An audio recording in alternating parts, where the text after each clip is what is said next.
And we're going to start where we left off at yesterday. Page 176.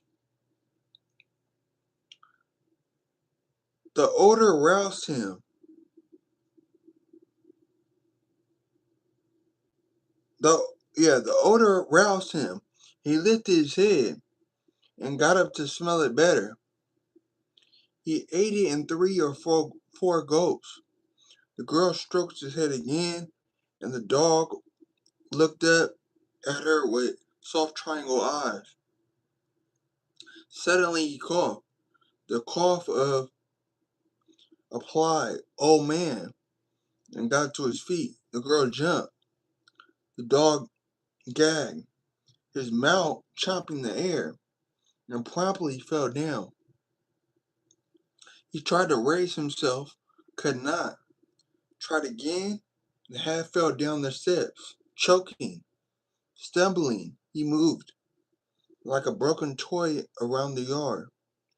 The girl's mouth was open, a little petal of tongue showing. She made a wild, pointless gesture with one hand and then covered her mouth with both hands. She was trying not to vomit. The dog fell again, a spasm jerking his body. Then he was quiet. The girl's hands covered her mouth. She backed away a few feet, then turned, ran out of the yard and down the walk. Soaphead Church went to the table. He sat down with folded hands, balancing his forehead on the balls of his thumbs. Then he rose and went to a tiny night table with a drawer from which he took paper and a fountain pen. A bottle of ink was on the same shelf that held the poison. With those things, he sat again at the table, slowly, carefully,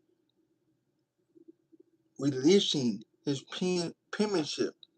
He wrote the following letter, ATT, to who he greatly human nature by creating it. Dear God, the purpose of this letter is to familiarize youth with facts which either have escaped your notice or which you have chosen to ignore. Once upon a time, I lived greenly and youngest on one of your islands, an island of the arch in the South Atlantic between North and South America, enclosing the Caribbean Sea and the Gulf of Mexico, divided into the Great Antilles, the Lesser Antilles, and the Bahama Islands, not the Windward or Leeward Island colonies. Mark you, but within, of course, the greater of the two Antilles, while the precision of my prose may be at times laborious, is it necessary that I identify myself to you clearly.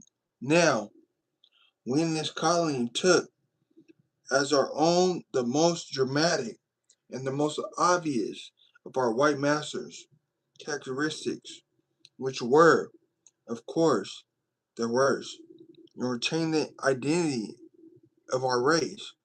We held fast to those characteristics most gratifying to sustain and least troublesome to maintain.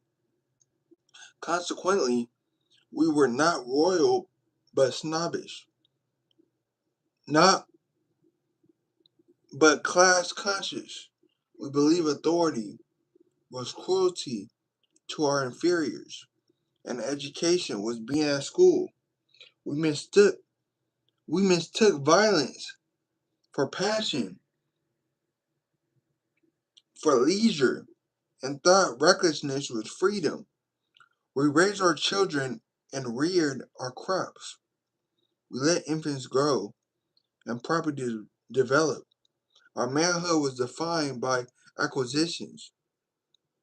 Our womanhood, our womanhood, and the smell of your fruit and the labor of your days we abhorred. This morning Before the little black girl came, I cried for Velma.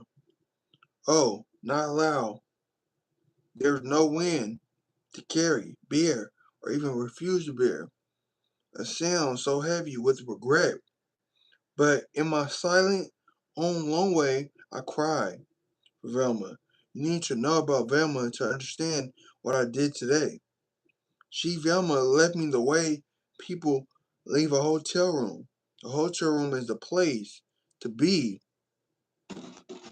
when you are doing something else.